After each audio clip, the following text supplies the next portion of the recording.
نحمدہ ونصلی علی رسولہ الکریم، اما بعد فاعوذ باللہ من الشیطان الرجیم، بسم اللہ الرحمن الرحیم۔ قال اللہ تبارک و تعالی وَإِذْ قَالَ رَبُّكَ لِلْمَلَائِكَةِ إِنِّي جَاعِلٌ فِي الْأَرْضِ خَلِيفَةً، وقال تعالی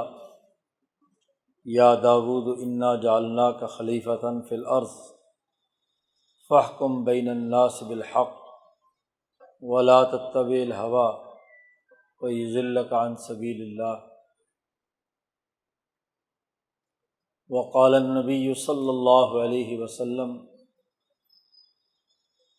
لا یؤمن احدکم حتی اکون احب الیہ من والدہ وولدہ والناس اجمعین۔ وقال النبی صلی اللہ علیہ وسلم کانت بنو اسرائیل تسوسهم الانبیاء کلما ہلک نبی خلفہ نبی آخر الا لا نبی بعدی سیکون خلفاء فیکثرون۔ وقال النبی صلی اللہ علیہ وسلم لا تزال طائفة من امتی قائمین علی الحق لا یضرهم من خالفهم۔ صدق اللہ مولانا العظیم وصدق رسولہ النبی الکریم۔ معزز دوستو، ہم ایک بابرکت محفل میں جمع ہیں، کتاب مقدس قرآن حکیم کی تعلیم مکمل کرنے والے بچوں کے اعزاز میں یہ تقریب منعقد ہوئی ہے۔ اسی طرح یہ ماہ مبارک ماہ ربیع الاول نبی اکرم صلی اللہ علیہ وسلم کی ذات گرامی کے ساتھ ایک خاص تعلق رکھتا ہے۔ اس ماہ مبارک کی نبی اکرم صلی اللہ علیہ وسلم کے ساتھ جو نسبتیں ہیں وہ آپ کی ولادت مبارکہ سے لے کر اس دنیا سے تشریف لے جانے تک کے تمام مراحل میں رہی ہیں۔ سرور کائنات حضرت محمد مصطفیٰ صلی اللہ علیہ وسلم اسی ماہ مبارک میں اس دنیا میں تشریف لائے تھے۔ یہی وہ ماہ مبارک ہے کہ 40 سال کی عمر مکمل ہونے پر ربیع الاول ہی کے مہینے میں آپ صلی اللہ علیہ وسلم پر وحی کی ابتدائی صورت سچے خوابوں کی صورت میں آنا شروع ہوئی، اور 6 ماہ بعد رمضان المبارک میں کتاب مقدس قرآن حکیم کا نزول شروع ہوا۔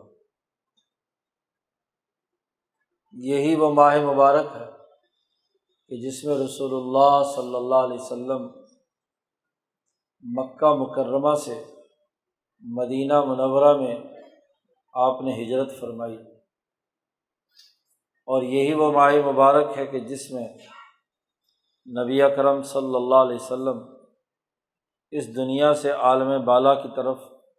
تشریف لے گئے۔ گویا کہ آپ کی حیات مبارکہ، آپ کی سیرت گرامی کے ساتھ اس مہینے کا بڑا گہرا تعلق، اس لیے امت مسلمہ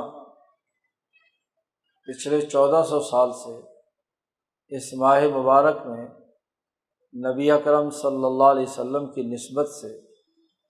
گفتگو کرتی چلی آ رہی ہے۔ زندہ قوموں کی خصوصیت ہی یہ ہوتی ہے کہ وہ اپنے ان رہنماؤں کو یاد رکھتے ہیں جنہوں نے ان کی زندگی میں حرارت پیدا کی، انہیں زندگی عطا کی، انہیں ایک نیا آہنگ عطا کیا، ایک نئے ترقی یافتہ دور کی طرف انسانیت کو منتقل کر دیا۔ نبی اکرم صلی اللہ علیہ وسلم تو وہ عظیم الشان پیغمبر ہیں جنہوں نے صرف ایک قوم یا نسل ہی نہیں بلکہ پوری انسانیت کو ایک نئے دور میں داخل کر دیا، ایک نیا زمانہ عطا کیا، ایک نئی زندگی دی۔ اس ماہ مبارک میں یہ ضروری ہے کہ اس اہم بات کو سمجھا جائے کہ جو نبی اکرم صلی اللہ علیہ وسلم نے دنیا انسانیت کو ایک نیا زمانہ، نئی زندگی، نیا ماحول، نیا نظام عطا فرمایا۔ آپ کی زندگی نے اربوں کھربوں انسانوں کی زندگی بدلی ہے پچھلے 1400 سال میں، تو کس حوالے سے ایک نیا زمانہ ہے؟ انبیاء تو نبی اکرم صلی اللہ علیہ وسلم سے پہلے بھی بہت آئے ہیں، ہزاروں، بلکہ بعض روایات کے مطابق تو لاکھوں۔ ابراہیم علیہ السلام کے بعد ابراہیم علیہ السلام کی اولاد میں حنیفی تحریک کے انبیاء، اور وہ حضرت موسیٰ علیہ السلام ہوں، حضرت یوسف علیہ السلام ہوں، حضرت اسحاق علیہ السلام ہوں، یعقوب علیہ السلام ہوں، داؤد و سلیمان علیہ السلام ہوں، یا حضرت عیسیٰ علیہ السلام۔ تو انبیاء کا ایک تاریخی تسلسل ہے، 4000 کے قریب بنی اسرائیل ہی کے انبیاء ہیں، اور دنیا کی تمام اقوام میں اللہ پاک نے انسانوں کی ہدایت کے لیے انبیاء بھیجے ہیں۔ اللہ پاک ارشاد فرماتے ہیں قرآن حکیم میں، وَإِن مِّنْ أُمَّةٍ إِلَّا خَلَا فِيهَا نَذِيرٌ، دنیا کی کوئی قوم اور امت ایسی نہیں کہ جہاں ہم نے کوئی ڈرانے والا نہ بھیجا ہو، نذیر نہ بھیجا ہو، پیغمبر نہ بھیجا ہو۔ ہر قوم میں اللہ نے نبی بھیجے۔ تو ہزاروں لاکھوں انبیاء آپ صلی اللہ علیہ وسلم سے پہلے آ چکے، اور انہوں نے اپنی اپنی اقوام کو تنزل سے نکال کر ترقی کی طرف، پستی سے نکال کر بام عروج کی طرف، شرک اور کفر کے ماحول سے نکال کر توحید ربانی کی طرف، دنیا کے ماحول کی غربت سے نکال کر دنیا کی خوشحالی کی طرف، غلامی سے نکال کر آزادی اور حریت کی طرف بڑا طویل سفر کیا ہے۔ جیسا کہ حضرت موسیٰ علیہ السلام نے بنی اسرائیل کو فرعون کی غلامی سے نکال کر آزادی عطا کی، بنی اسرائیل کو پستی سے نکال کر داؤد اور سلیمان علیہ السلام نے بنی اسرائیل کی حکمرانی کا راستہ ہموار کیا اور خلیفہ بنے۔ تو بہت سے انبیاء علیہ السلام نے اپنی اپنی اقوام کے لیے، انسانیت کے لیے ایسی خلافتیں اور ایسی حکومتوں کا نظام بنایا جو اللہ تبارک و تعالیٰ نے ان انبیاء کے ذریعے سے دنیا میں منتقل کی۔ آدم علیہ السلام کی بنیادی خصوصیت ہی اللہ نے یہ فرمائی، فرشتوں سے ارشاد فرمایا کہ انی جاعل فی الارض خلیفہ، کہ میں زمین میں اپنا خلیفہ بنانے والا ہوں، اور آدم علیہ السلام کی خلافت ارضی کا اعلان کیا۔ خلافت ارضی کیا ہے؟ کہ اللہ کے ساتھ سچا تعلق پیدا کر کے اللہ کے احکامات کے مطابق اس دنیا میں ایسا نظام حکومت قائم کرنا کہ جس کے نتیجے میں نہ صرف دنیا کی زندگی جنت والی بن جائے، بلکہ مرنے کے بعد جو آخرت کی زندگی ہے وہ بھی جنت والی بن جائے۔ اس لیے مسلمان کو دعا سکھلائی گئی کہ ربنا آتنا فی الدنیا حسنہ وفی الآخرۃ حسنہ، اے ہمارے پروردگار ہمیں دنیا میں بھی حسنہ عطا فرما دے اور آخرت میں بھی حسنہ اور کامیابی نصیب فرما۔ مسلمان اور کافر کے درمیان بنیادی فرق ہی یہ ہے کہ بس دنیا میں کامیاب ہو جائے، وَمَا لَهُ فِي الْآخِرَةِ مِنْ خَلَاقٍ، آخرت میں اس کو کچھ نہیں ملتا، وہ آخرت کا نظریہ ہی نہیں رکھتا، اس کا نظریہ اور سوچ صرف اس دنیا تک محدود رہتی ہے، تو دنیا کی وہ ترقی حاصل کرنا چاہتا ہے، اس لیے دنیا جمع کرنے، مال و دولت اکٹھا کرنے، حکمرانی قائم کرنے اور دنیا میں زیادہ سے زیادہ عیش و تنعم اور لذات حاصل کرنے میں منہمک رہتا ہے۔ اس کا نظریہ چونکہ آخرت کا نہیں ہے، مستقبل کی سوچ نہیں ہے کہ مرنے کے بعد اس کی زندگی کیسے گزرے گی، وہ دنیا کے نقطۂ نظر سے سارے کام کرتا ہے۔ لیکن مسلمان وہ فرد ہے کہ جو دنیا میں بھی ترقی حاصل کرنے، کامیاب زندگی بسر کرنے، دنیا میں خلافت ارضی کی ذمہ داریاں نبھانے، اللہ کے تعلق سے حکومتوں کا نظام بنانے، سیاسی، معاشی، سماجی امور سر انجام دینے، اور ان تمام کا مقصد صرف دنیا کی لذات اور خواہشات حاصل کرنا نہیں، بلکہ ان تمام کا مقصد دین حق کا ایسا غلبہ کہ جس کے نتیجے میں اسے آخرت کی جنت ملے۔ وہ مالی معاملات انسانی خیرخواہی اور بھلائی کے کرے، اس کے نتیجے میں اسے جنت ملے۔ وہ سیاسی معاملات میں امن اور عدل قائم کرے تاکہ اسے جنت ملے۔ دنیا میں وہ انسانوں کی خیرخواہی رکھے، ذاتی دولت جمع کر کے تکبر اور اطراحٹ میں مبتلا نہ ہو، بلکہ دولت اس لیے کمائے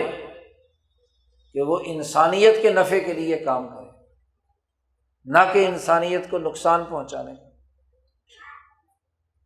تو مسلمان نظریہ رکھتا ہے دنیا میں بھی ترقی کا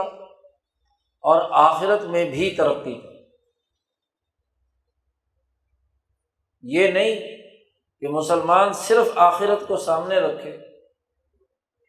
اور دنیا کے اندر جیسے چاہے مرضی زندگی بسر کرے، ظلم کی ہو، زیادتی کی ہو، بد اخلاقی کی ہو، انسان دشمنی کی ہو۔ ایسا آدمی آخرت کے نظریہ رکھے بھی تو آخرت میں کامیاب نہیں ہو پائے گا، اس لیے کہ جس نے دنیا میں غلط کام کیے کہ جی دنیا تو عارضی ہے، یہاں جیسے مرضی جس سے جو معاملہ کر لو، یہ کوئی مستقل زندگی تھوڑی ہے۔ تو دنیا میں اگر غلط کام کر رہا ہے تو آخرت کی محض امید یا جنت کی امید کافی نہیں ہے۔ کیوں؟ کہ الدنیا مزرعۃ الآخرہ، دنیا آخرت کی کھیتی ہے، یہاں جو بوئیں گے وہی آخرت میں کاٹیں گے۔ ہم جتنے بھی یہاں اعمال کرتے ہیں وہ اعمال جنت یا دوزخ کا فیصلہ کرتے ہیں۔ جنت والا اعمال کریں گے تو جنت میں جائیں گے، اور جہنم والے اعمال کریں گے تو جہنم میں جائیں گے۔ بلکہ حقیقت یہ ہے کہ جتنے بھی اعمال انسان یا جتنی بھی اشیاء انسانیت کو نفع پہنچانے والی ہیں، اس کو فائدہ دینے والی ہے، یہ سب کی سب جنت کی نعمتوں کا عکس ہے۔ اور جتنی بھی اذیت دینے والے اعمال، اشیاء، اجزاء، زہریلے اجزاء ہیں، نقصان پہنچانے والے عمل کی تمام چیزیں ہیں، آگ ہے، بچھو ہے، پیپ ہے، کھانے پینے میں زہریلی چیزیں ہیں، یہ سب جہنم کی سزاؤں کا عکس ہے اس دنیا میں۔ اب انسان کو یہاں 50-60 سال کی زندگی دی گئی اور اسے کہا کہ بھائی دیکھ لو، یہ دو طرح کی نعمتیں، دو طرح کے اعمال، یہ دو طرح کی اشیاء، یہ دو طرح کی چیزیں تمہاری دسترس میں ہے، ادھر جانا چاہتے ہو ادھر چلے جاؤ، ادھر جانا چاہتے ہو ادھر چلے جاؤ۔ اس لیے اللہ پاک نے فرمایا کہ ہم نے تمہارے لیے زندگی اور موت اس لیے پیدا کی ہے، لیبلوکم ایکم احسن عملا، کہ تمہارا امتحان لیا جائے، آزمائش کی جائے کہ تم میں سے کون اچھے عمل کرنے والا ہے۔ گویا کہ یہ زندگی دنیا کی ایک امتحان گاہ ہے، اور امتحان گاہ میں آپ کو آزادی ہوتی ہے کہ پرچے پہ صحیح لکھو یا غلط لکھو، سوال کا جواب درست لکھو یا غلط، دونوں کا اختیار ہے۔ اب جب انسان یہ اختیار استعمال کرتا ہے تو اسی کے نتائج سامنے آئیں گے۔ قرآن حکیم نے فرمایا کہ کُلًّا نُمِدُّ ہؤلاء وہؤلاء من عطاء ربک، ہم ہر ایک کی مدد کرتے ہیں۔ قرآن حکیم نے اس صورت میں انبیاء کے قصے بیان کیے ہیں، اور انبیاء کے مخالفین، فرعون، قوم ہود، قوم صالح، قوم سمود، عاد، ان کے قصے بیان کر کے فرعون اور موسیٰ علیہ السلام کی کش بکش کا تذکرہ کر کے کہا کہ ان کی بھی ہم نے امداد کی ہے۔ اور ان سے مراد کون ہے؟ موسیٰ علیہ السلام ہے، شعیب علیہ السلام ہے، آدم علیہ السلام ہے، نوح علیہ السلام ہے، لوط علیہ السلام ہے، ابراہیم علیہ السلام ہے، ان کا پورا تذکرہ کیا اور فرمایا کہ ان کی بھی ہم نے امداد کی۔ فرعون ہے، نمرود ہے، شداد ہے، حامان ہے، ابو جہل ہے، کیونکہ یہاں تو دنیا میں سب کو مواقع دیں گے تو امتحان ہوگا نا۔ اگر اللہ تبارک و تعالیٰ نے زبردستی تمام کو مسلمان بنانا تھا تو پھر امتحان کس بات کا؟ اس لیے اللہ نے فرمایا کہ وَلَوْ شَاءَ اللَّهُ، اگر اللہ چاہتا، وَلَوْ شَاءَ لَهَدَاكُمْ أَجْمَعِينَ، تو تم تمام کو ہدایت دے دیتا۔ اللہ کے اختیار میں تھا، جبر کرتا اور سب سے کلمہ پڑھوا لیتا؟ نہیں، اس دنیا میں اختیار دیا ہے۔ تم شیطان بننا چاہو تو شیطانی مواقع بھی بہت ہیں، اور اگر رحمان کے بندے بننا چاہو تو اس کے مواقع بھی بہت ہیں، دونوں کی امداد کا راستہ کھلا ہے۔ اب خلافت کیا ہے؟ جو آدم علیہ السلام اور ان کی اولاد کو عطا کی گئی ہے، وہ ڈیسیژن میکنگ ہے، وہ فیصلہ سازی ہے، وہ ارادہ اور عزم ہے، جس کی بنیاد پر آپ نے خود فیصلہ کرنا ہے کہ اچھا عمل کروں یا برا عمل کروں۔ یہ خلافت ہے۔ یہ خلافت فرشتوں کو حاصل نہیں ہے، اور یہ خلافت شیطانوں کو بھی حاصل نہیں ہے۔ فرشتوں کی شرست اور ان کی تخلیق ایسی نوعیت کے ساتھ ہوئی ہے کہ وہ غلط کام کا ارادہ بھی نہیں کر سکتے۔ وہ نور ہی نور ہے، نورانی مخلوق، وہ صرف اور صرف اللہ کے احکامات کے لیے کردار ادا کریں گے۔ لا یعصون اللہ ما امرہم ویفعلون ما یؤمرون، اللہ جو حکم دے دیتا ہے وہ اس کی خلاف ورزی نہیں کرتے، اور جو حکم اللہ کا ملتا ہے اسے سر انجام دیتے ہیں۔ یفعلون ما یؤمرون،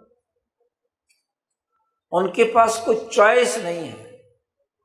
کہ بھئی ان دونوں اعمال میں سے، دونوں چیزوں میں سے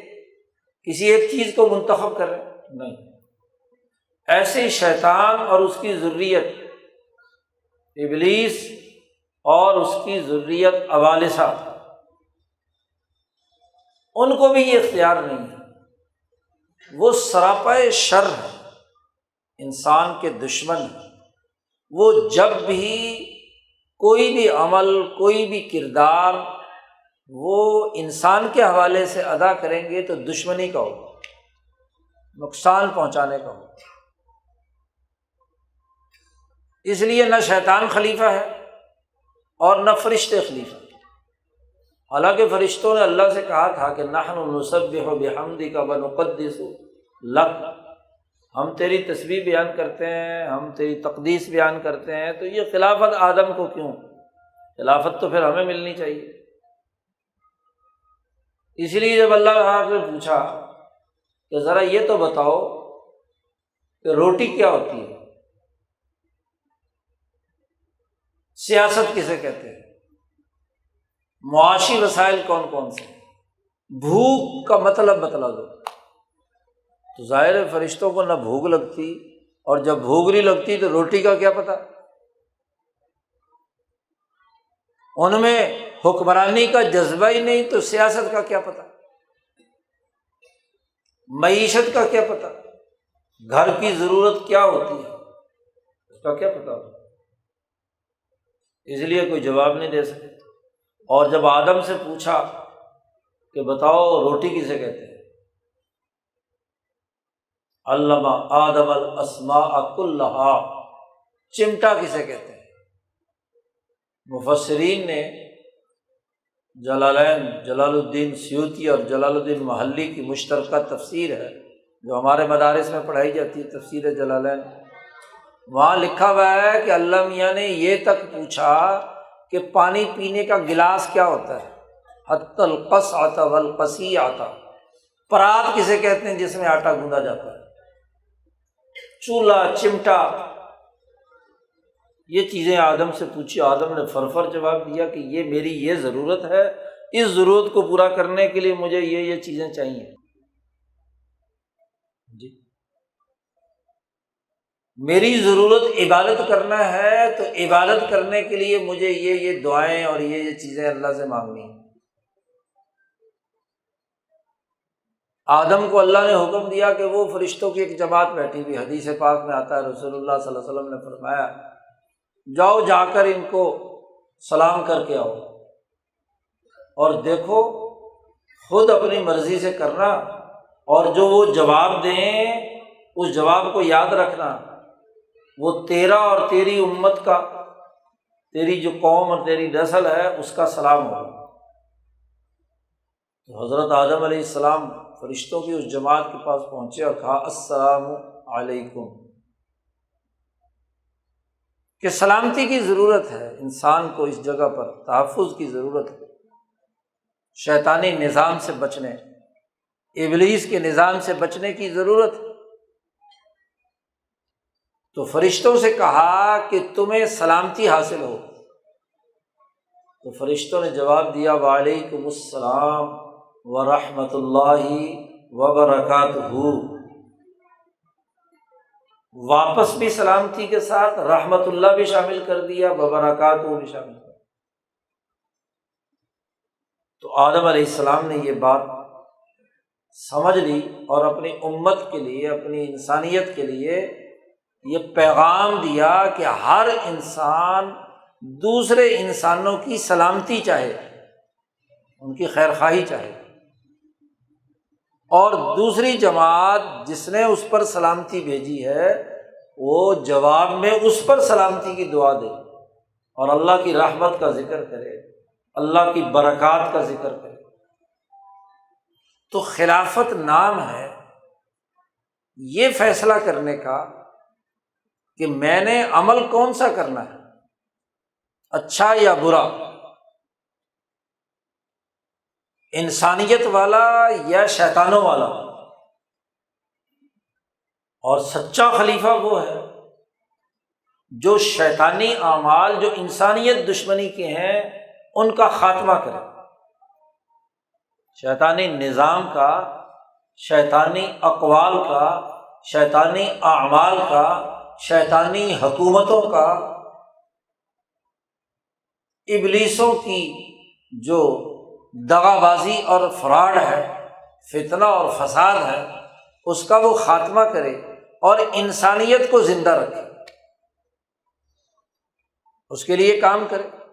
انسانوں کی بھوک مٹائے، انسانوں کو عزت دے،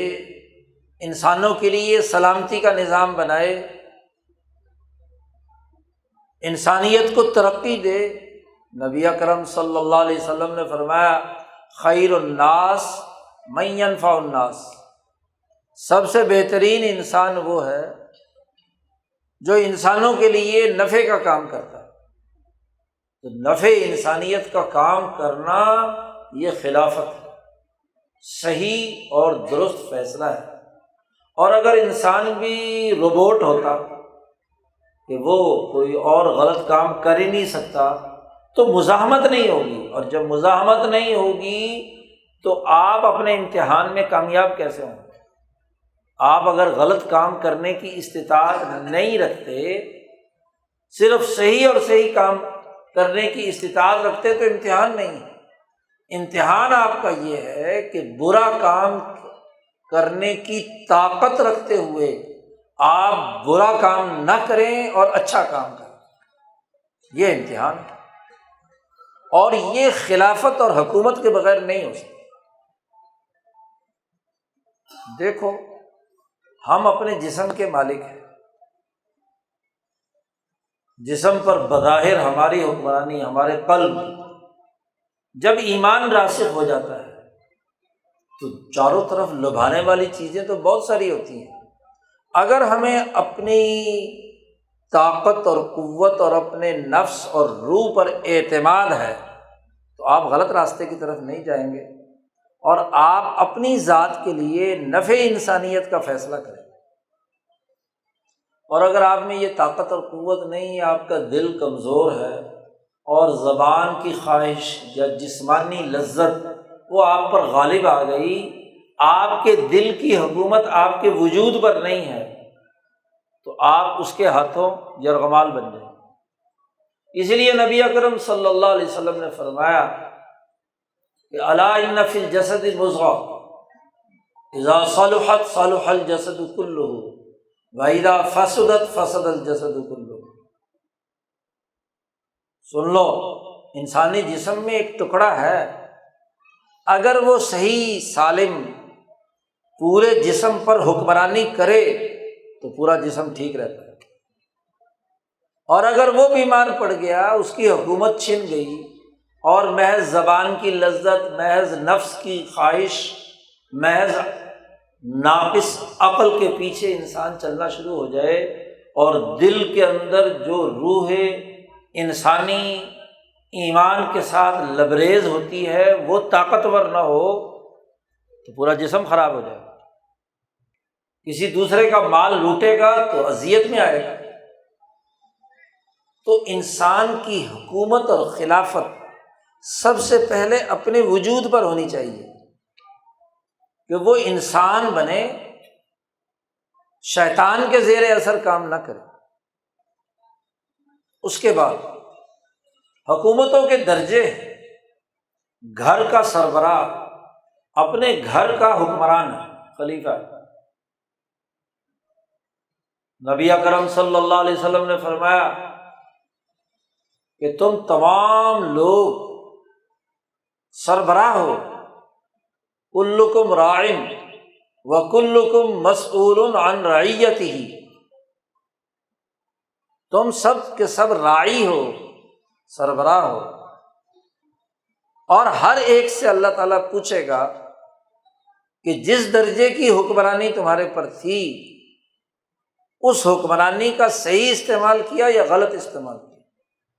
حتیٰ کہ نبی اکرم صلی اللہ علیہ وسلم نے فرمایا کہ حتی المرأۃ راعیۃ فی بیت زوجہا، حتیٰ کہ عورت بھی حکمران ہے اپنے خامند کے گھر میں، وَهِيَ مَسْئُولَةٌ عَنْهَا، اس سے بھی پوچھا جائے گا کہ جو روپیہ تجھے شوہر نے گھر کے اخراجات کے لیے استعمال کرنے کے لیے دیا تھا وہ صحیح استعمال کیا یا غلط استعمال کیا۔ جو بچے تیری حکمرانی میں پرورش پا کر بڑے ہوئے ہیں، تو نے ان بچوں کے حقوق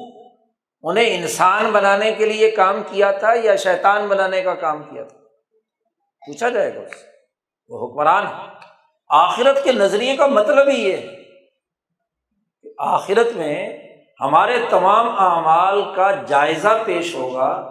سوالات ہم سے کیے جائیں گے کہ بھائی عورت سے پوچھا جائے گا تو اس گھر کی سربراہ تھی، تجھے خرچہ پانی دیا تھا، کیا کیا تو نے؟ مرد سے پوچھا جائے گا کہ تیرے ماتحت عورت تھی، بچے تھے، خاندان تھا، جو آدمی جس درجے کا سربراہ ہے اس سے پوچھا جائے گا۔ وہ خلیفہ تھا، وہ حکمران تھا،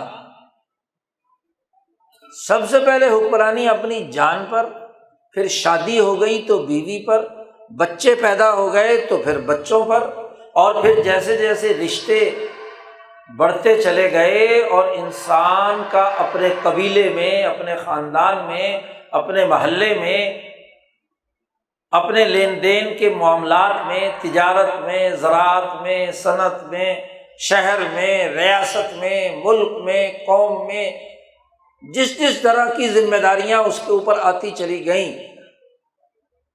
تو وہ خلافت ہے۔ حکومت کا یہ صرف مطلب نہیں کہ جو پورے ملک کا حکمران ہو وہ تو حکومت کہلائیں گی، باقی حکومت ہی نہیں۔ حکومت کا مطلب تو یہ ہے کہ آپ کا حکم آپ کے ماتحتوں پر جاری ہے، جیسے دل کا حکم آپ کے تمام اعضاء پر جاری ہے۔ دل جو حکم دیتا ہے تو ہاتھ اس کے مطابق کام کرتا ہے، پاؤں کام کرتے ہیں، آنکھیں کام کرتی ہیں، کان کام کرتے ہیں، دماغ کام کرتا ہے، جسم کا انگ انگ کام کرتا ہے، تو دل کا پابند ہے۔ امام شاہ ولی اللہ فرماتے ہیں کہ انسانی جسم میں دل سربراہ ہے اور باقی سارا سسٹم اس دل کے سامنے ہاتھ باندھے کھڑا رہتا ہے، جو دل کہتا ہے فیصلہ کرتا ہے اس کے مطابق۔ اس لیے انبیاء علیہ السلام دل کو ٹھیک کرنے کا کام کرتے ہیں، اولیاء اللہ کی ساری محنت دل کو ٹھیک کرنے کا۔ خود اللہ نے فرما دیا کہ الا من اتى اللہ بقلب سلیم، صرف وہ انسان نجات پائے گا جو اللہ کے سامنے صاف ستھرا دل لے کر آئے۔ جس کا دل خراب ہے، زنگ آلود ہے، گناہوں میں لتھڑا ہوا ہے، تو وہ دل تو اللہ کو نہیں چاہیے۔ جی نبی اکرم صلی اللہ علیہ وسلم فرماتے ہیں کہ دل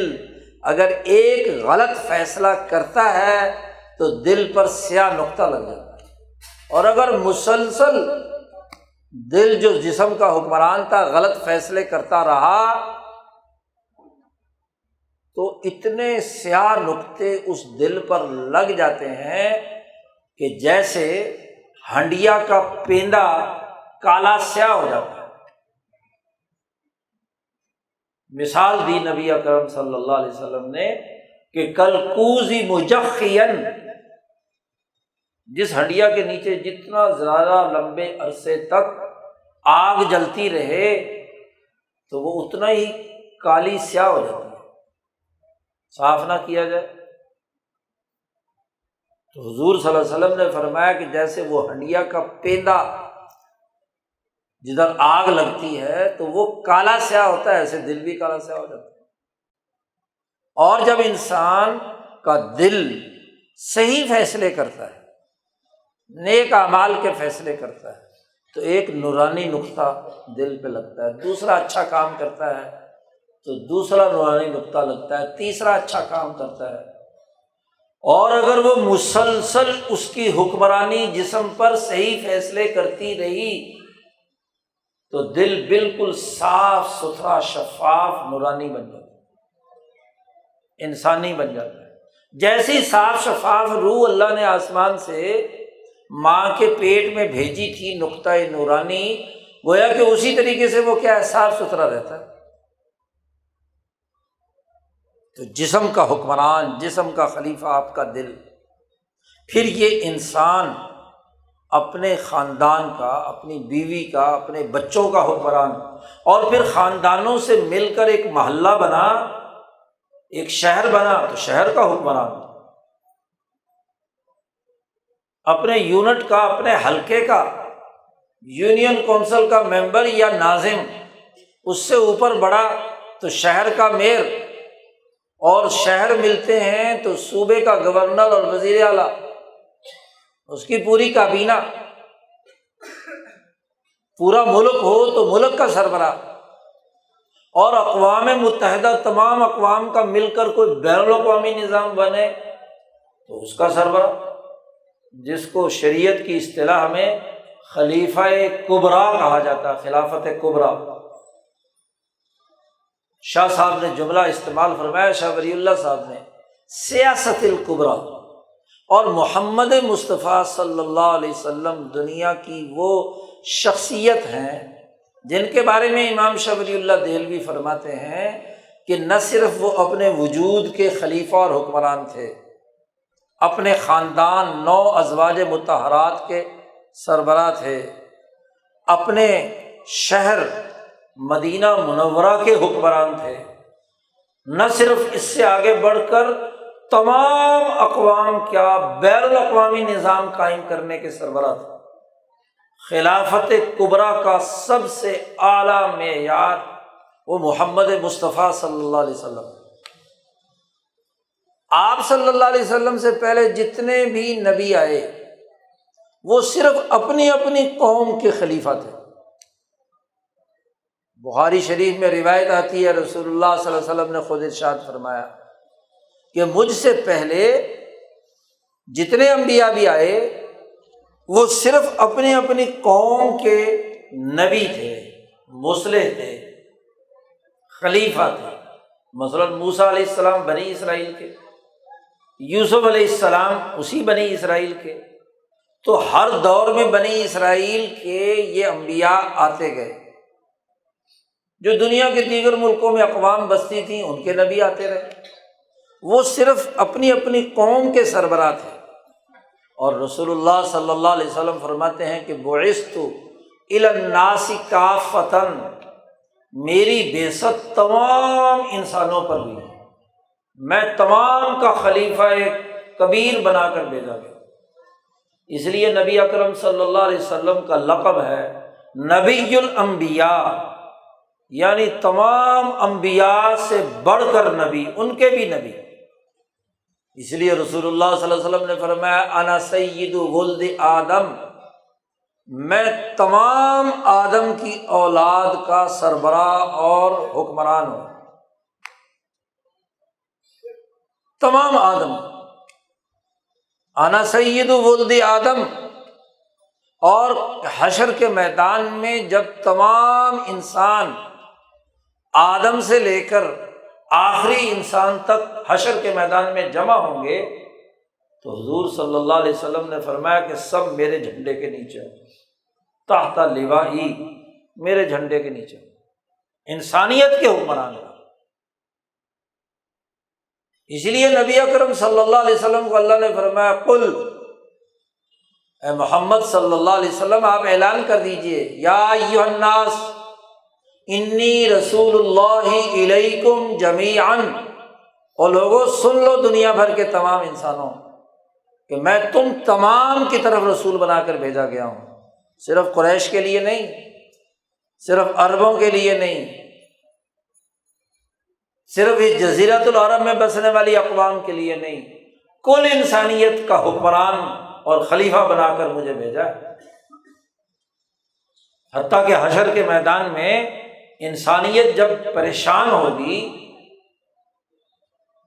ان کا حساب کتاب نہیں شروع ہو رہا ہوگا، تو سب لوگ سفارش کے لیے ابا جان کے پاس جائیں گے، آدم کے پاس،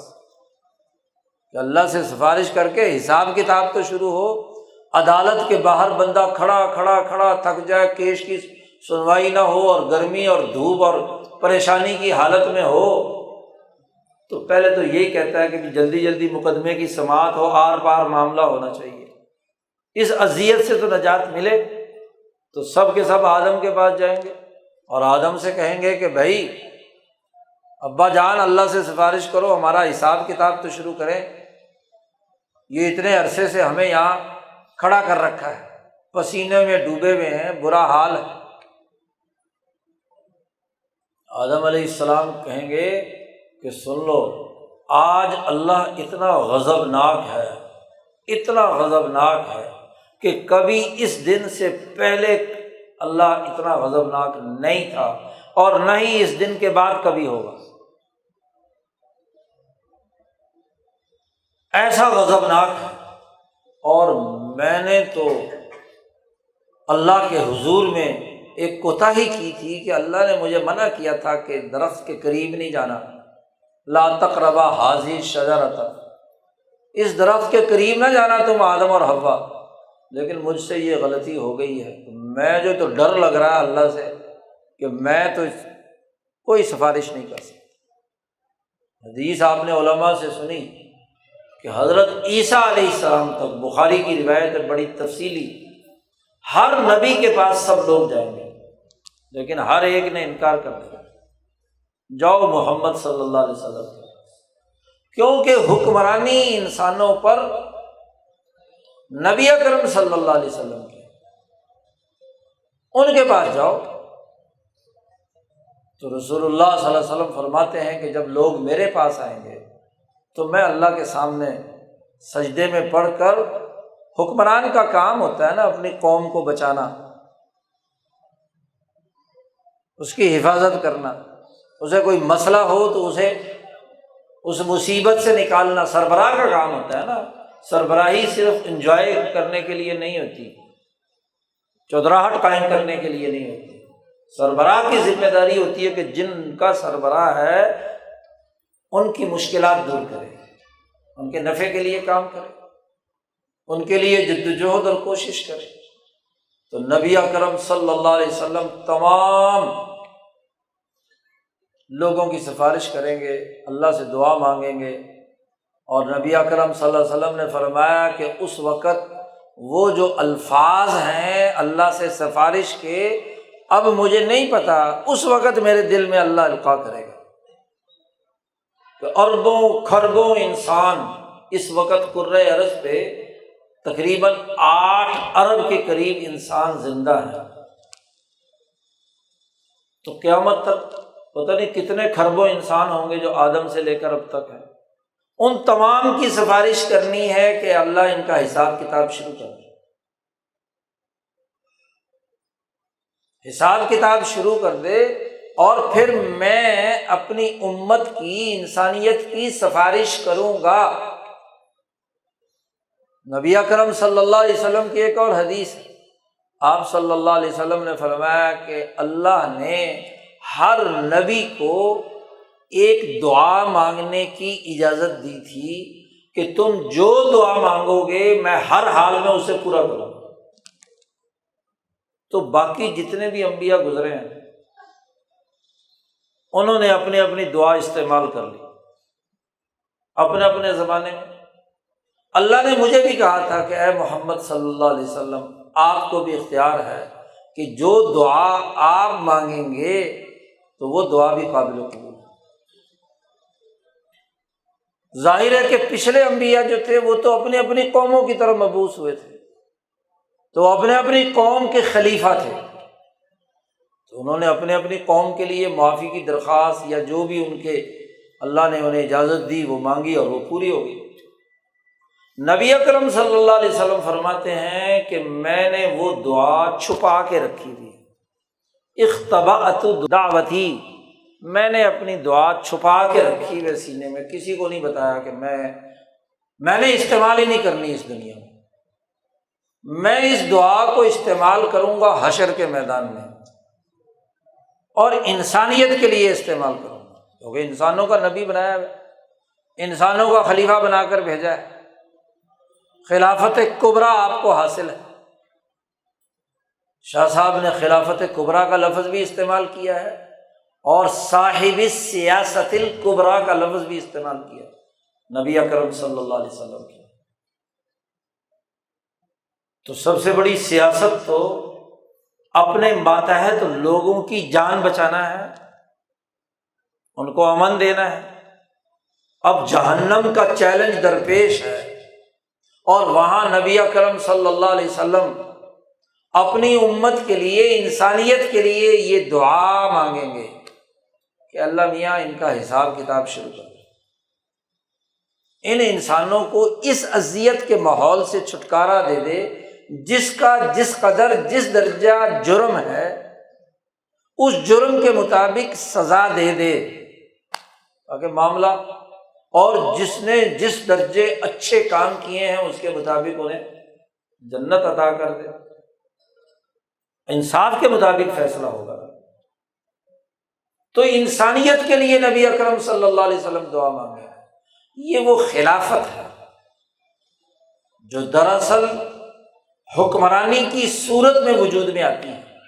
فرد کی اپنے جسم پر حکمرانی سے لے کر بین الاقوامی حکمرانی تک۔ یہ ہے مطلب انی جاعل فی الارض خلیفہ۔ اور خلیفہ کی ذمہ داری یہ ہے کہ وہ ابلیس سے بچے، وہ شیطان تمہارا دشمن ہے۔ اللہ پاک نے کہا کہ اے ایمان والو لا تتخذوا عدوی وعدوکم اولیاء، تم میرے دشمن کو اور اپنے دشمن کو دوست مت بناؤ۔ اور دشمن دو طرح کے ہوتے ہیں، ایک تو ابلیس تو ہے ہی دشمن، لیکن اس کے ساتھ ملنے والے وہ انسان جن کی ظاہری شکل و صورت تو انسانوں کی ہے، لیکن وہ اس شیطان کے رنگ میں رنگ کر اس کی حکمرانی کے اعلی کار بن گئے، تو وہ بھی تو شیطان ہے نا۔ اللہ پاک نے ارشاد فرمایا ہے قرآن حکیم میں وَكَذَلِكَ جَعَلْنَا لِكُلِّ نَبِيٍّ عَدُوًّا، ہم نے ہر نبی کا دشمن بنائے، اور وہ شیاطین الانس بھی تھے اور شیاطین الجن بھی تھے۔ شیاطین الجن تو وہی ہیں جو ابلیس اور اس کی ذریت ہے، اور شیاطین الانس وہ ہیں جو نوح علیہ السلام کی 950 سالہ تبلیغ سے بھی درست نہیں ہوئے، جن کے بارے میں نوح علیہ السلام کو اللہ سے کہنا پڑا کہ لم یلدوا الا فاجرا کفارا، ان کی نسل بھی، ان کی بیج ہی خراب ہو گیا ہے، ان کا نطفہ انسانیت ہی خراب ہو گیا، ان سے اگر پیدا بھی ہوں گے تو کافر اور ظالم پیدا ہوں گے، لہذا اللہ میاں ان کو کیا مٹا دے۔ عذاب آیا اور سب کو کیا،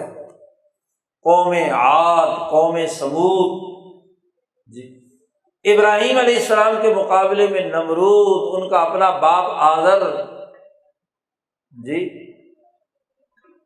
موسیٰ علیہ السلام کے مقابلے میں فرعون، حامان، قارون، یہ شیاطین الانس۔ داؤد علیہ السلام کے مقابلے میں جالوت، عیسیٰ علیہ السلام کے مقابلے میں یہودیوں کا مسخ شدہ پورا کا پورا فرقہ اور گروہ، اور محمد مصطفیٰ صلی اللہ علیہ وسلم کے مقابلے میں ابو جہل، عتبہ، شیبہ مکہ میں، اور قیصر و کسریٰ مشرق اور مغرب میں۔ شیاطین الانس ہے نا۔ تو شیاطین الانس اور شیاطین الجن، اللہ نے کہا اے انسانوں یہ تمہارے دشمن ہیں اور میرے بھی دشمن ہیں، ان کے ساتھ دوستی مت لگانا، ان کے ساتھ تو مقابلہ کرنا ہے، ان کو تو راستے سے ہٹانا ہے۔ اتنی حکومت قائم کرو، اتنی خلافت قائم کرو، ایسی سیاست قائم کرو کہ جس کے نتیجے میں یہ دشمن شکست کھا جائے۔ اول تو انہیں ہدایت کی دعوت دو کہ وہ بھی انسان کے بچے بن جائیں، اور اگر نہ بنے تو قطع دابر القوم الذین ظلموا، قرآن کہتے ہیں ان کی جڑ کاٹ کر پھینک، ان کو راستے سے ہٹا دو، جیسے فرعون کو غرق کیا، جیسے حامان کو زمین میں دھسایا،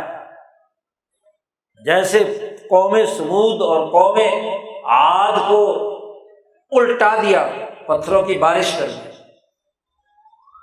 جیسے جالوت کو داؤد نے قتل کیا، قتل داؤد جالوتا، قرآن کہتا ہے، جیسا کہ نبی اکرم صلی اللہ علیہ وسلم نے بدر کے مقام پر 70 بڑے بڑے سرداروں کو قتل کر کے ان کی لاشیں بدر کے قریب گڑھے میں پھینک دی، کیونکہ یہ انسان نہیں رہے، شکلیں انسانوں جیسی ہیں لیکن اصل میں تو یہ شیطان ہے۔ تو حکومت اور خلافت کا فریضہ ہے کہ ایسے شیطان صفت انسانوں کو راستے سے ہٹایا جائے، کیونکہ یہ انسانی جسم میں ایک کینسر کی شکل اختیار کرتا ہے، اور کینسر کا اصول کاٹ کر پھینکنا ہے۔ جب انسانی جسم میں کینسر پیدا ہو جائے تو ٹانگ میں پیدا ہو گیا ٹانگ کاٹ دو، کہیں اور پیدا ہو گیا تو اس کو رسولی کو نکال کر باہر پھینکو، ورنہ وہ برقرار رہے گا جسم میں تو پورے جسم کے لیے اذیت، تکلیف اور مصیبت کا باعث بنا رہے گا، پورے جسم کو کھا جائے گا۔ اس لیے شاہ ولی اللہ صاحب فرماتے ہیں کہ جو جہاد کا حکم اللہ پاک نے دیا ہے یہ وہ مقدس عمل ہے کہ جس کے ذریعے سے انسانی وجود سے کینسر کاٹ کر باہر پھینکا جاتا ہے، تاکہ انسانی جسم صحت مند رہے، سلامتی والا رہے۔ اور اس کے لیے دین کے 3 بنیادی اجزاء واضح کر دیے گئے اس خلافت کے لیے۔ حضرت مولانا شاہ محمد الیاس دہلوی رحمۃ اللہ علیہ فرماتے ہیں کہ دین کے 3 بنیادی شعبے ہیں: شریعت، طریقت اور سیاست۔ شریعت کے ذریعے سے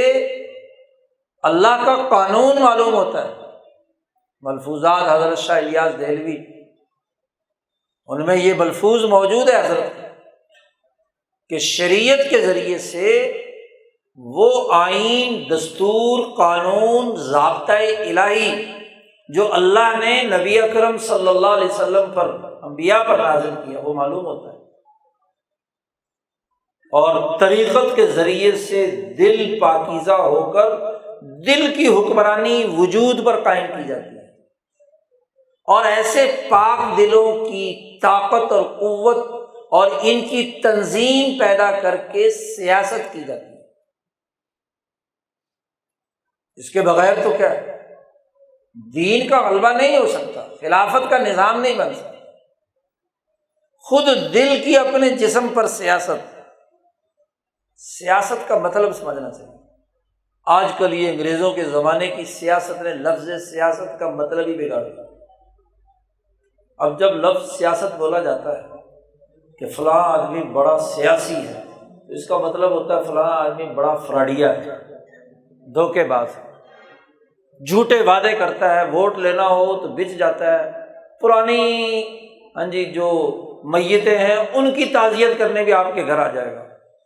مطلب ہے نا، جھوٹی بات کرنا، جھوٹے پیغامات دینا،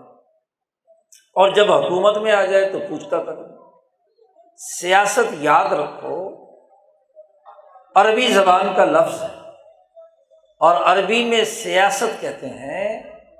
کہ کسی چیز کی کمزوری، نقص اور خرابی کو دور کر کے اسے اچھا، اعلیٰ، ترقی یافتہ اور عمدہ بنانا، یہ سیاست ہے۔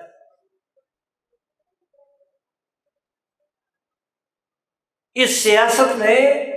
جسم کی کمزوری ہے اسے دور کرنا، دل طاقتور ہے تو باقی کمزوریاں دور ہو جائیں گی۔ گھر کا نظام خراب ہے تو جو گھر کی سیاست کرنے والا سربراہ ہے وہ حکمت عملی کے ساتھ گھر کی حفاظت کرتا ہے، اس میں جو کمزوریاں اور نقائص ہیں انہیں دور کرتا ہے۔ جو محلے کا سربراہ ہے، جو شہر کا سربراہ ہے، اس کی ذمہ داری ہے۔ شاہ ولی اللہ صاحب فرماتے ہیں کہ شہر اور مملکتیں، ریاستیں، وہ جسم انسانی کے مانند ہیں۔ جیسے جسم صحت مند ہوتا ہے اور جسم بیمار پڑتا ہے، اور انسان بیمار پڑ جائے تو اس کا علاج کیا جاتا ہے، ایسے ہی ملکوں اور قوموں کی سیاست کا مطلب یہ ہے کہ ایک قوم، ایک ملک بیمار ہے، بد امنی ہے، دہشت گردی ہے،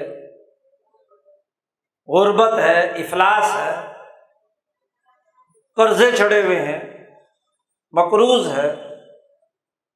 دنیا بھر کی اقوام میں اس کو عزت حاصل نہیں ہے، ذلت ہے، تو یہ امراض ہے نا کسی بھی ملک کی۔ تو ان امراض کو دور کرنے کا نام سیاست ہے، نہ کہ سیاست کے نام پر سیاست دان اس مرض میں مزید اضافہ کر دیں۔ چونکہ آپ لوگوں کو صرف پاکستان کی سیاست کا تجربہ ہے، اور 75 سالوں میں جتنے بھی حکمران آئے، سیاست کے نام پر آئے یا کسی اور عنوان سے آئے، انہوں نے ملک کا قرضہ بڑھایا ہے، گھٹایا نہیں۔ تو تمہارا تجربہ یہ ہے کہ شاید سیاست نام ہی اس بات کا ہوتا ہے کہ ملک کے اندر فساد پیدا کرنا۔ انہوں نے لوٹ ماری کی ہے، انسانیت کا مسئلہ کون سا حل کیا ہے؟ فروری 1948 میں پاکستان کا پہلا بجٹ آپ کے پہلے وزیر خزانہ ملک غلام محمد نے اسمبلی میں پیش کیا تھا 28 فروری کو، اور 10 کروڑ خسارے کا بجٹ تھا، 10 کروڑ خسارے۔ اور اب آپ کا وزیر خزانہ بجٹ پیش کر رہا ہے 40-50 کھرب خسارے کا بجٹ، 96 کھرب کا بجٹ اس سال پیش کیا گیا ہے، اس میں آدھے سے زیادہ خسارے کا بجٹ ہے۔ تو لوگ تو کہیں گے نا کہ بھئی یہ جو سیاست میں 75 سال تک حکومتیں آتی رہیں، حکومتیں کرتے رہے، انہوں نے مرض بڑھایا ہے یا مرض گھٹایا ہے؟ تو چونکہ ہمارا تجربہ یہ ہے اس لیے ہم کہتے ہیں کہ سیاست اچھی بات نہیں۔ آپ دیکھیے کہ ہندوستان بر عظیم پاک و ہند مسلمانوں کی آمد سے پہلے اس کی آمدنی کیا تھی؟ پستی کی حالت میں تھا، زراعت ترقی یافتہ نہیں تھی، صنعت ترقی یافتہ نہیں تھی۔ مسلمانوں نے 800 سال اس بر عظیم پر حکومت کی، اور انگریزوں نے جب مسلمانوں سے حکومت چھینی تو پوری دنیا کی کل دولت کے 25% کا ہندوستان مالک تھا۔ خوشحالی پیدا کی۔ نبی اکرم صلی اللہ علیہ وسلم نے جب ریاست مدینہ کی سربراہی قبول کی، میثاق مدینہ کر دیا، تو مدینہ کیا تھا؟ بیماریوں کا گھر، بھوک و افلاس، غربت، پستی۔ یثرب کی کوئی شناخت دنیا میں نہیں تھی، چھوٹے چھوٹے ڈیرے تھے 15 20 25 قبیلوں کے، وہ بھی دور دور رہتے تھے اور آپس میں لڑتے رہتے تھے، اوس اور خزرج، یہودیوں کے بنو اوف فلاں فلاں، کوئی ایسی۔ اور عائشہ صدیقہ فرماتی ہیں رضی اللہ تعالی عنہا کہ جب ہم مدینہ آئے تو یہاں اتنی بیماریاں تھیں، اتنی وبائیں تھیں، اتنی مصیبتیں تھیں کہ ہر وقت بخار رہتا تھا۔ ابو بکر صدیق بخار میں پڑے رہتے، بلال بخار میں، اور بلال جب شدید بخار ہوا اور اترنے میں نہیں آ رہا تو بلال روتے ہوئے مکہ یاد کر رہے ہیں، شعر پڑھ رہے ہیں۔ وہ شعر بھی حضرت عائشہ صدیقہ نے نقل کیے ہیں۔ تو رسول اللہ صلی اللہ علیہ وسلم تک خبر پہنچی کہ یہاں تو بڑی مصیبتیں اور وبائیں ہیں، اور مہاجرین جتنے بھی ہیں وہ بخار میں پھک رہے ہیں۔ تو نبی اکرم صلی اللہ علیہ وسلم نے اللہ سے دعا کی کہ یا اللہ یہ جو مصیبتیں مدینہ میں ہیں، وبائیں ہیں، ان کو یہاں سے نکال کر کسی جنگل میں پھینک دے۔ تو عائشہ صدیقہ فرماتی ہیں کہ نبی اکرم صلی اللہ علیہ وسلم کی دعا سے اس مدینہ کی یہ جو بخار اور بیماریوں کی وبائیں تھیں، یہ باہر جوفہ میں چلی گئی، خود نبی اکرم صلی اللہ علیہ وسلم فرماتے ہیں میں نے اپنی دعا کی قبولیت دیکھی کہ ایک بڑھیا کالی کلوٹی جھریوں والی بال بکھرے ہوئے چڑیل کسی شکل کی مدینے سے نکل کر بھاگ رہی ہے اور وہ وہاں جوفہ میں جا کر کھڑی ہو گئی۔ تو وبائیں دور کی حضور صلی اللہ علیہ وسلم، انسانوں پہ شفیق ہے نا، حالانکہ وہاں کی مدینے کی آبادی کا 9,500 غیر مسلم تھے اور مسلمان صرف 500 تھے، 10,000 کی کل آبادی تھی اس وقت، 10,000 میں 9.5 غیر مسلم ہیں، لیکن رسول اللہ صلی اللہ علیہ وسلم کی دعا سے وبائیں اور مصیبتیں ختم ہوئیں۔ وہ مدینہ جو آپ صلی اللہ علیہ وسلم کی آمد 622 عیسوی میں، وہ مدینہ جو وباؤں کا گھر، غربت کا گھر، 632 عیسوی میں نبی اکرم صلی اللہ علیہ وسلم کی سیاست کے نتیجے میں اس پورے جزیرۃ العرب میں سب سے بہترین، سب سے ترقی یافتہ، سب سے مالدار شہر بن گیا۔ حاتم طائی کا بیٹا عدی بن حاتم رضی اللہ تعالی عنہ جب رسول اللہ صلی اللہ علیہ وسلم کے پاس پہنچے، اس وقت غیر مسلم تھے، عیسائی بن چکے تھے، عیسائیوں کی صلیب گلے میں ڈال رکھی تھی۔ رسول اللہ صلی اللہ علیہ وسلم نے کہا اے عدی، یہ جو تو نے بت لٹکا رکھا گلے میں سے، اسے اتار کر پھینک دے، سونے کی چیز۔ عدی نے کہا ابھی مسلمان ہونے سے پہلے سوال و جواب ہے کہ آپ جس دین کی دعوت دیتے ہیں، اللہ کی بات تو ہمیں سمجھ آ گئی، اللہ کو ماننا چاہیے، عبادت کرنی چاہیے، وہ تو عیسائی بھی کرتے ہیں، یہودی بھی کرتے ہیں، دنیا کا نفع بتائیں آپ، دنیا میں مجھے کیا فائدہ ہوگا آپ کا دین قبول کر کے؟ تو رسول اللہ صلی اللہ علیہ وسلم نے فرمایا اے عدی یاد رکھنا، ایک اکیلی عورت ہیرا، جو عراق کا، شام کا ایک بڑا شہر تھا، تجارتی شہر، وہاں سے ایک عورت چلے گی اکیلی اور مکہ پہنچے گی حج کرنے کے لیے۔ کوئی بھی آدمی نہ تو اس عورت ہونے کے ناطے کوئی بری نگاہ اس پر ڈالے گا، اور وہ زیورات سے لدی پھلی ہوگی، کوئی آدمی نہ اس کے زیور چھینے گا، کوئی چوری نہیں ہوگی۔ تو علی کہتے ہیں میں نے کہا یا رسول اللہ، میرا قبیلہ بنو طے راستے میں پڑتا ہے، اس سفر میں، اس جغرافیائی محلِ وقوع پر،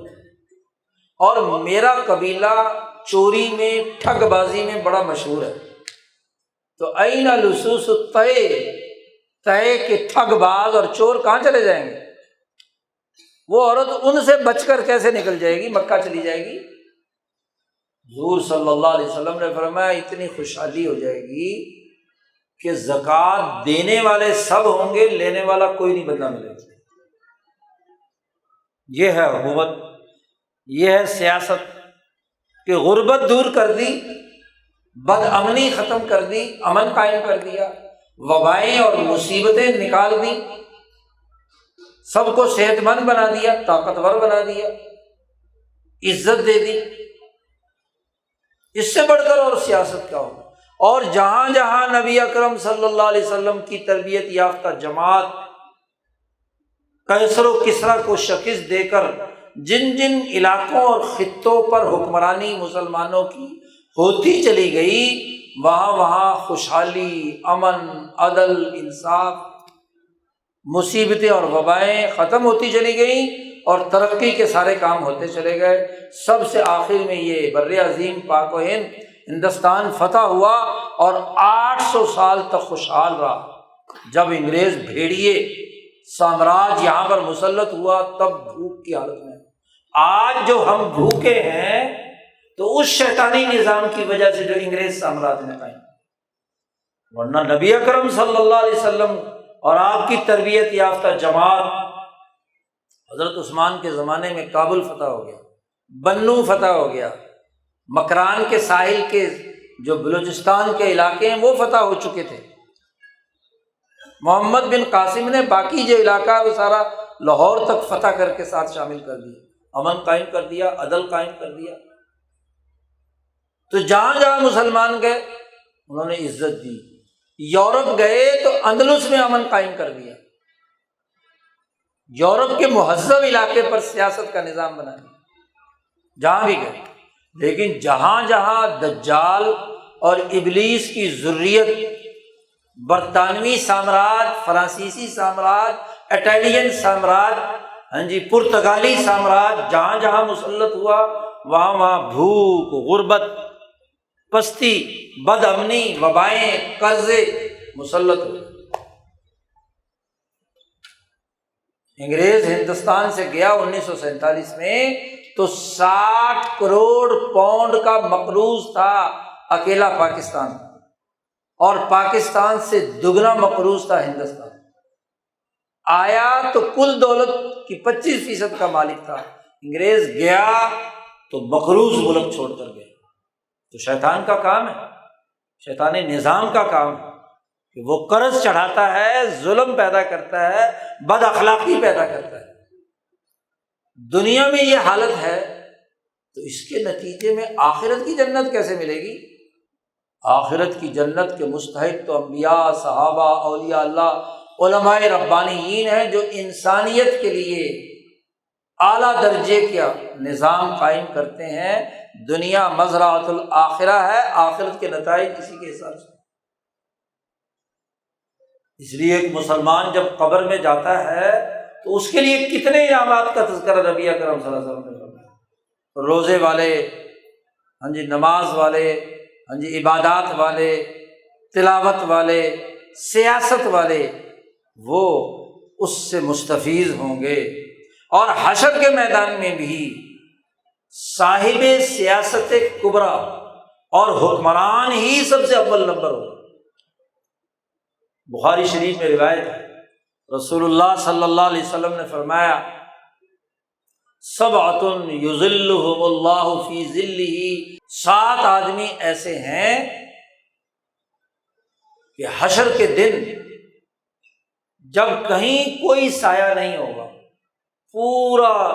چٹیل میدان، نہ کوئی درخت، نہ کوئی بلڈنگ، نہ کوئی پہاڑ، نہ کوئی عمارت جس کے سائے میں آپ بیٹھ سکیں، بہت بڑا میدان، ظاہر ہے کھربوں انسان ایک جگہ پہ جمع ہوں گے تو ایک پلیٹ فارم ہوگا نا، اللہ کا عدالت لگی ہوئی ہوگی، صرف سایہ عرش الہی کا سایہ ہوگا۔ تو نبی اکرم صلی اللہ علیہ وسلم نے فرمایا کہ 7 آدمی جو ہیں وہ اللہ کے اس عرش کے سائے کے نیچے ہوں گے۔ ان میں پہلا آدمی نبی اکرم صلی اللہ علیہ وسلم نے فرمایا امام عادل، وہ حکمران جو عدل و انصاف کرنے والا ہے، جسے سب سے اعلیٰ کرسی پر بٹھایا جائے، وہ حکمران ہوگا جو عدل و انصاف قائم کرنے۔ باقی درجات بعد میں بیان کیے ہیں، 6 آدمی مزید۔ تو بات یہ ہے کہ جو خلافت آدم کو دی گئی، جو خلافت داؤد علیہ السلام کو دی گئی، جس کا اللہ نے ذکر کیا، یا داؤد انا جعلناک خلیفۃ فی الارض، آپ کو زمین میں ہم نے خلیفہ بنایا ہے، انسانوں کے لیے عدل و انصاف کا نظام قائم۔ یہی وہ خلافت ہے جو نبی اکرم صلی اللہ علیہ وسلم کو دی گئی۔ اللہ نے کہا هو الذی ارسل رسولہ بالہدی ودین الحق لیظہرہ علی الدین کلہ،